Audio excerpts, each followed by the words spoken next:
Speaker AM ഷംസീറിന്റെ തിരക്കഥയിൽ ഒരുങ്ങി മന്ത്രി വീണ ജോർജ് അതിമനോഹരമായി അഭിനയിച്ച ആ സിനിമ പൊട്ടിപ്പൊളിഞ്ഞ് പാളീസായി. എന്തായിരിക്കും അവിടെ സംഭവിച്ചത്? അതും പൊളിഞ്ഞു. അത് എന്നെ സംഭവിച്ചത്. ഈ സർക്കാരിന്റെ കാലത്ത് ഒരുപക്ഷെ നമ്മൾ ഏറ്റവും കൂടുതൽ ചർച്ച ചെയ്തിട്ടുള്ള, ഏറ്റവും കൂടുതൽ വീഴ്ചകൾ വിലയിരുത്തിയിട്ടുള്ളത് ആരോഗ്യ വകുപ്പുമായി ബന്ധപ്പെട്ട പല നീക്കങ്ങളെ കുറിച്ചാണ്. എന്ന് വെച്ചാൽ വളരെ മോശമാണ്. വീണ ജോർജിനെ അവർക്ക് നേരെ നടന്ന പൈശാചികമായ KSUക്കാരുടെ വധശ്രമം, ആക്രമണമല്ല വധശ്രമം, അത് എത്ര ഗുരുതരമായിരുന്നു. അതിൽ ബഹുമാനപ്പെട്ട മന്ത്രിക്ക് സംഭവിച്ച ശാരീരികവും മാനസികവുമായിട്ടുള്ള ആഘാതം, ക്ഷതം എത്ര ഭയാനകമായിരുന്നു എന്നുള്ളത് കേരളത്തിലെ 3.5 കോടി ആളുകൾക്കും ഇതിനകത്ത് തന്നെ മനസ്സിലായി കഴിഞ്ഞിട്ടുള്ള. അറിയാലോ, തകർത്തോളണം. കണ്ട എന്റെ അനുഭാവി KPP പ്രവർത്തക ശ്യാമളയെ അതിനിഷ്ഠൂരമായി മർദ്ദിച്ചത് കണ്ട. പരിയാരം മെഡിക്കൽ കോളേജിൽ അവരെ അഡ്മിറ്റ് ചെയ്തപ്പോൾ മുതൽക്ക് ഇതുപോലെയുള്ള മെഡിക്കൽ ബുള്ളറ്റിനുകൾ പുറത്തു വന്നിട്ടുള്ളതാണ്. മന്ത്രിയുടെ ആരോഗ്യസ്ഥിതി ആശങ്കാജനകമായി തുടരുന്നു, നിയന്ത്രണാധീനമാണ്, തുടർ ചികിത്സ ആവശ്യമാണ്. ഇങ്ങനെ നിരവധി വിഷയങ്ങൾ നമ്മൾ ദൈനംദിന അടിസ്ഥാനത്തിൽ കേട്ടുകൊണ്ടേയിരിക്കുകയാണ്. നമ്മളൊക്കെ വിചാരിച്ചത് മിക്കവാറും വല്ല പൊതു അവധി അടുത്ത ദിവസം അങ്ങനെ ഉണ്ടാവോ എന്ന് പോലും പേടിച്ചു പോയി. അത് ശരി, അപ്പൊ എന്റെ മുഖം കാണാതിരിക്കുവല്ലേ? പക്ഷെ പിന്നീട് അവരുടെ ആരോഗ്യനില കുറേശ്ശെ മെച്ചപ്പെടുന്നുണ്ട്. വെന്റിലേറ്ററിൽ നിന്ന് ICUലേക്ക് മാറ്റി, ICUവിൽ നിന്ന് വാർഡിലേക്ക് മാറ്റാൻ ആലോചിക്കുന്നു. പരിയാരം മെഡിക്കൽ കോളേജിലെ മെഡിക്കൽ ടീം കൂടാതെ കണ്ണൂർ ജില്ലാ ആശുപത്രിയിൽ നിന്ന് പോയ ടീമുണ്ട്. മിക്കവാറും തിരുവനന്തപുരത്ത് നിന്ന് ഒരു ടീം വിമാനത്തിൽ പുറപ്പെടാൻ സാധ്യതയുണ്ട് എന്നൊക്കെ. അങ്ങനെ സംഭ്രമജനകമായ വാർത്തകൾ കേട്ട് നമ്മളൊക്കെ നടുങ്ങി തരിച്ചിരിക്കുന്നു. അഭിനയിക്കുമ്പോഴേ ബാലയുടെ അത്ര ഓവർ ആവണ്ട, സീരിയലിന്റെ അളവിലും മതി. നിന്റെ വേലയൊക്കെ മനസ്സിരിക്കട്ടെ. വിനു വായിച്ച ബുള്ളറ്റിൻ അത് പ്രകാരം മന്ത്രിക്ക് യാത്ര ചെയ്യുന്നതിന് ചില തടസ്സങ്ങളുണ്ട്. സൂക്ഷ്മ നിരീക്ഷണവും പരീക്ഷണങ്ങളും തുടർന്നുകൊണ്ടിരിക്കുകയാണ് എന്നൊക്കെ. നേരം വെളുത്തപ്പോൾ കേൾക്കുന്നു മന്ത്രി അവിടുന്ന് അപ്രത്യക്ഷയായിരിക്കും. അവിടെയും കണ്ടു, ഇവിടെയും കണ്ടു. കൂടുവിട്ട് കൂടുമാറൽ എന്ന് പറഞ്ഞ വിദ്യ ഉപയോഗിച്ച് അവർ തിരുവനന്തപുരത്തേക്ക് പോന്നിരിക്കുകയാണ്. പക്ഷെ തിരുവനന്തപുരത്ത് എത്തിയിട്ടില്ല. മിക്കവാറും തിരുവല്ലയിലെ പുഷ്പഗിരി ആശുപത്രിയിൽ അവരെ പ്രച്ഛന്ന വേഷധാരിയായിട്ട് അഡ്മിറ്റ് ചെയ്തിരിക്കുമെന്നാണ് എനിക്ക് തോന്നുന്നത്. കാര്യം നമ്മുടെ സർക്കാർ സംവിധാനം വളരെ വിശ്വസ്തരമാണെങ്കിലും അവർക്ക് വിശ്വാസമുള്ള സ്ഥലത്ത് വേണമല്ലോ ചികിത്സ നടത്താൻ. അപ്പോൾ ഒന്നുകിൽ പുഷ്പഗിരിയിൽ അല്ലെങ്കിൽ ബിലീവേഴ്സ് ചർച്ചിന്റെ മെഡിക്കൽ കോളേജിൽ ഇവരെ അഡ്മിറ്റ് ചെയ്തിരിക്കാൻ സാധ്യതയുണ്ട്. അതല്ലെങ്കിൽ അവർ പത്തനംതിട്ട വീട്ടിൽ വിശ്രമിക്കാനും സാധ്യതയുണ്ട്. സംശയിക്കാൻ എന്തിരിക്കുന്നു, അത് തീർച്ചയല്ലേ. ഏതായാലും അവരുടെ ആരോഗ്യസ്ഥിതി മെച്ചപ്പെട്ടാൽ നമ്മളൊക്കെ സന്തോഷിക്കുകയല്ലേ ചെയ്തത്. അതായത് VD സതീശൻ പറയുന്ന പോലെ മന്ത്രി അഭിനയിക്കുകയാണ് എന്നൊക്കെ പറയുന്നത് ക്രൂരമാണ്. അങ്ങനൊന്നും പറയാൻ പാടില്ല. ഒരാള് ആശുപത്രി കിടക്കുമ്പോൾ, പ്രത്യേകിച്ച് മരണാസന്നയായി കിടക്കുന്ന ഒരാളെ കുറിച്ച് ഇന്നോ നാളെയോ എന്ന രീതിയിൽ കിടക്കുമ്പോൾ നമ്മളിങ്ങനെ ചർച്ച ചെയ്യുന്നത് ക്രൂരതയാണെന്നാണ് എന്റെ അഭിപ്രായം.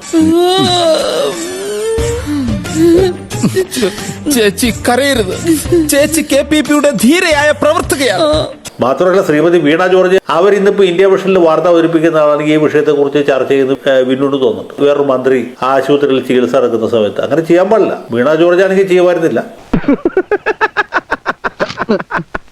ഇതൊക്കെ അവനവന് പറ്റുമ്പോഴേ പഠിക്കൂ. ഡോക്ടർമാരുടെ ഈ ബുള്ളറ്റിനേക്കാളും ഒക്കെ പാർട്ടിക്കാർ വിശ്വസിക്കുന്നത് പാർട്ടി സെക്രട്ടറിയുടെ കമ്മ്യൂണിക്കെയാണ്. ഇതാ ഞാൻ പറയുന്നത്, നിനക്ക് ബുദ്ധി ഇപ്പോഴും വികസിച്ചിട്ടില്ല.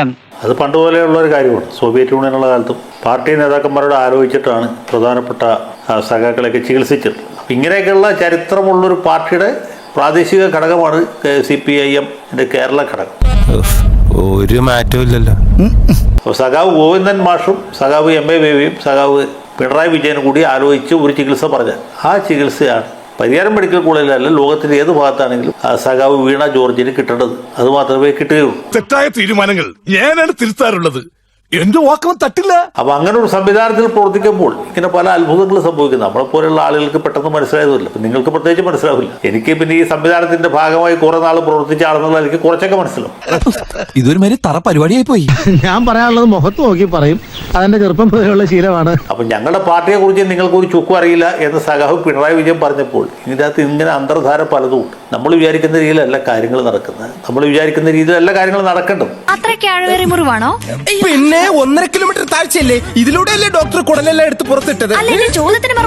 ചോദ്യത്തിന് മറുപടിയാ കുട്ടി കുടൽ. അപ്പൊ വീണ ജോർജിന് ഈ KSUക്കാരുടെ അക്രമത്തിൽ പരിക്ക് പറ്റിയെങ്കിൽ എന്ത് പരിക്കാണ് പറ്റിയത്, ആ പരിക്കിന് ഏത് ആശുപത്രിയിൽ എന്ത് തരം ചികിത്സയാണ് കൊടുക്കേണ്ടത് എന്ന് പാർട്ടി തീരുമാനിക്കും. ഈ പാർട്ടി എന്നതിന് അടിപൊളി. അങ്ങനെ പാർട്ടി ഒരു തീരുമാനം എടുത്തിട്ട് വരും. ആ തീരുമാനം അനുസരിച്ചിട്ടുള്ള ബുള്ളറ്റിനാണ് നിങ്ങളിപ്പോൾ നേരത്തെ വായിച്ചതും ഇപ്പോൾ വായിച്ചതും ഇനി വായിക്കാൻ പോകുന്നത്. സംഭവിച്ചതെല്ലാം ഒരു തോന്നൽ പോലെ തോന്നുക. സംഭവിച്ചതെല്ലാം നല്ലതിനാ, ഇനി സംഭവിക്കാനിരിക്കുന്നത് നല്ലതിനാ. അതൊക്കെ പാർട്ടിയുടെ ഹിതവും പ്രിയവും അനുസരിച്ച് പാർട്ടി ഓഫീസിൽ നിന്ന് തീരുമാനിക്കുന്ന ചികിത്സയാണ് കൊടുത്തുകൊണ്ടിരിക്കുന്നത്. അതാ പ്രകൃതം.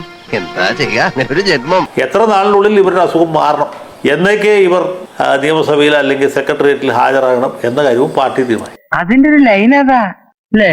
അപ്പോൾ പാർട്ടിയുടെ തീരുമാനം എന്ന് പറഞ്ഞാൽ അലംഘ്യമാണ്, കല്ലെ പിളർക്കുന്ന കൽപ്പനയാണ്.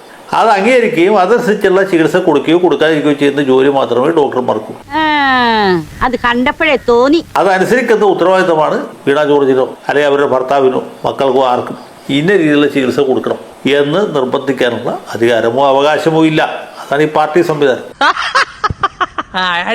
ശ്രീ ജയശങ്കർ, നമ്മുടെ അന്വേഷണത്തിന് അറുതിയായിട്ടുണ്ട് മന്ത്രി എവിടെയെന്നുള്ള അവരുടെ ഓഫീസ് ഇറക്കിയ വാർത്താക്കുറിപ്പാണ്. പരിയാരം മെഡിക്കൽ കോളേജ് ആശുപത്രിയിൽ ചികിത്സയിലായിരുന്ന മന്ത്രിയെ മെഡിക്കൽ ബോർഡിന്റെ നിർദ്ദേശാനുസരണം ഡിസ്ചാർജ് ചെയ്തിരുന്നു. 4 ദിവസം പൂർണ്ണ വിശ്രമമാണ് ഡോക്ടർമാർ നിർദ്ദേശിച്ചത്.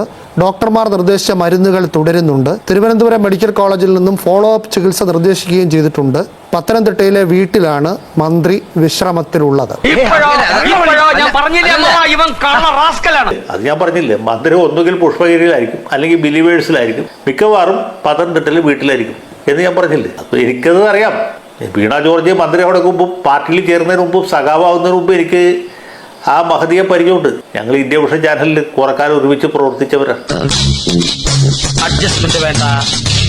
അപ്പൊ അതുകൊണ്ട് വീണ ജോർജിന്റെ അസുഖത്തിന്റെ രീതി എന്തായിരിക്കും, അതിന്റെ ചികിത്സയുടെ ഒരു സങ്കേതം എന്തായിരിക്കും എന്നൊക്കെ എനിക്ക് ഊഹിച്ച് പറയാൻ കഴിയും. അതുകൊണ്ടാണ് ഞാൻ മിക്കവാറും ഒരു വീട്ടിൽ തന്നെ ഉണ്ടാവും എന്ന് പറഞ്ഞു. തുറന്നു പറയുകയാണെങ്കിൽ നാട്ടുകാർക്കെല്ലാം നിങ്ങളെപ്പറ്റി വളരെ മോശം അഭിപ്രായമാണ്. അതിനെനിക്ക് നിങ്ങളോട് സഹതാപമുണ്ട്. പക്ഷേ ഇനിയെങ്കിലും എല്ലാവരെയും കൊണ്ട് അതും ഇതും പറയിക്കാതെ ഒരു നല്ല രീതിക്ക് ജീവിച്ചൂടെ? അപ്പോൾ അങ്ങനെ നമുക്ക് മനസ്സിലാവുന്ന ചില കാര്യങ്ങളും ഇതിനകത്തും ഉണ്ട് എന്ന് പിന്നെ മനസ്സിലാക്കിയാൽ മതി. കാരണം വീണ ജോർജിനേക്കാൾ മുമ്പ് ഈ പാർട്ടി സംവിധാനത്തിൽ പ്രവർത്തിക്കാൻ തുടങ്ങിയ ആളാണ് ഞാൻ.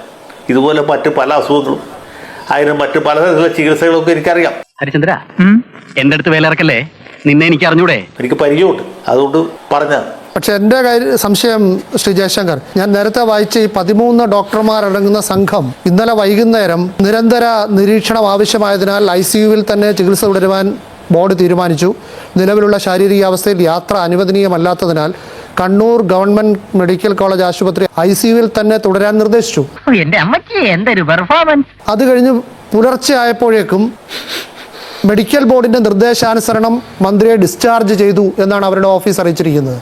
അപ്പോൾ ഏതാനും മണിക്കൂറുകൾക്കുള്ളിൽ ICUവിൽ നിന്ന് അവരെ ഡിസ്ചാർജ് ചെയ്യാൻ ഈ മെഡിക്കൽ ബോർഡ് തീരുമാനിച്ചു എന്ന് കേൾക്കുമ്പോഴുള്ള അത്ഭുതം കൊണ്ടാണ് ശ്രീ ജയശങ്കർ. അപ്പൊ ഞാൻ പറഞ്ഞത് നിനക്ക് വിശ്വാസമായിട്ടില്ലല്ലേ? ഒട്ടും വിശ്വാസമായില്ല. അതല്ലേ ഞാൻ പറഞ്ഞ നിങ്ങൾക്ക് ഈ പാർട്ടിയെ പറ്റി ഒന്നും അറിയില്ലെന്നുള്ളത്. സഖാവ് വീണ ജോർജിന് എന്ത് ചികിത്സ കൊടുക്കണം എന്നുള്ളത് പാർട്ടി ആലോചിച്ച് തീരുമാനിച്ചു. സഖാവ് ഗോവിന്ദൻ മാസ്റ്റർ, സഖാവ് MA ബേബി, സഖാവ് പിണറായി വിജയൻ, ഒരുപക്ഷെ സഖാവ് പ്രഭാ വർമ്മ, ഇവരെ കൂടി ആലോചിച്ചിട്ട് പരിയാരത്ത് കിട്ടുന്നതിനേക്കാളും വിദഗ്ധ ചികിത്സ പത്തനംതിട്ടയിൽ അവരുടെ വീട്ടിലാണ് കിട്ടുന്നത്. അതിന് തിരുവനന്തപുരം മെഡിക്കൽ കോളേജിൽ ഡോക്ടർമാരുടെ ഒരു മേൽനോട്ടം ഉണ്ടായാൽ മതിയും തീരുമാനിച്ചു.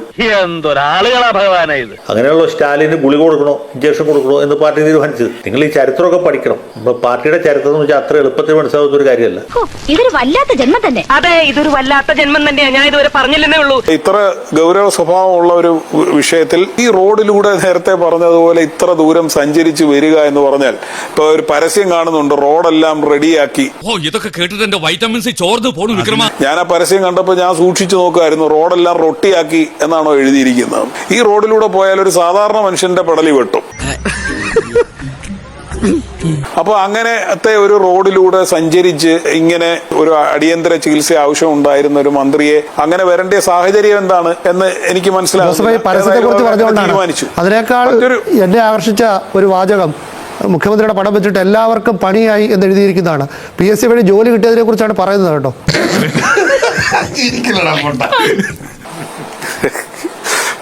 എന്താണെന്ന് കൃത്യമായിട്ട് പിന്നീട് അറിയാം.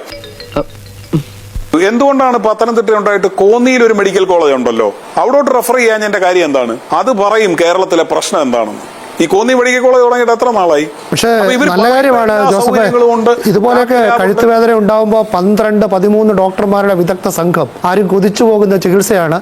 ഇതേക്കുറിച്ചായിരിക്കണം കേരളത്തിലെ മെഡിക്കൽ കോളേജ് ആശുപത്രികളിലൊക്കെ ലോകോത്തര ചികിത്സ നൽകുമെന്ന് മന്ത്രി പറയുന്നത്. ഇതൊക്കെ എന്ത്? അത് കണ്ണൂരിലെ എല്ലാ സാധാരണക്കാർക്കും കിട്ടട്ടെ. എനിക്ക് സങ്കടം ഈ നേരത്തെ അറിയിക്കുന്ന ദേശാഭിമാനി എന്ന് വായിച്ചവരെ കുറിച്ചാണ്. അതിൻ്റെ ലീഡ് വാർത്തയിൽ പറയുന്നത് വീണ ജോർജ് ICUവിൽ തുടരുന്നുവെന്നാണ്. രാവിലെ പത്രം കയ്യിലെത്തും മുമ്പ് വീണ ജോർജ് ICUവിൽ നിന്ന് ഡിസ്ചാർജ് വാങ്ങി വീട്ടിൽ പോയി എന്നുള്ളതാണ് സത്യം. മുതലാളി വിഷമിക്കണ്ട, അടുത്ത ലേലത്തിൽ എന്റെ വീക്ക്നെസിന്റെ ഡോസ് അല്പം കുറച്ചോളാം മുതലാളി. എന്റെ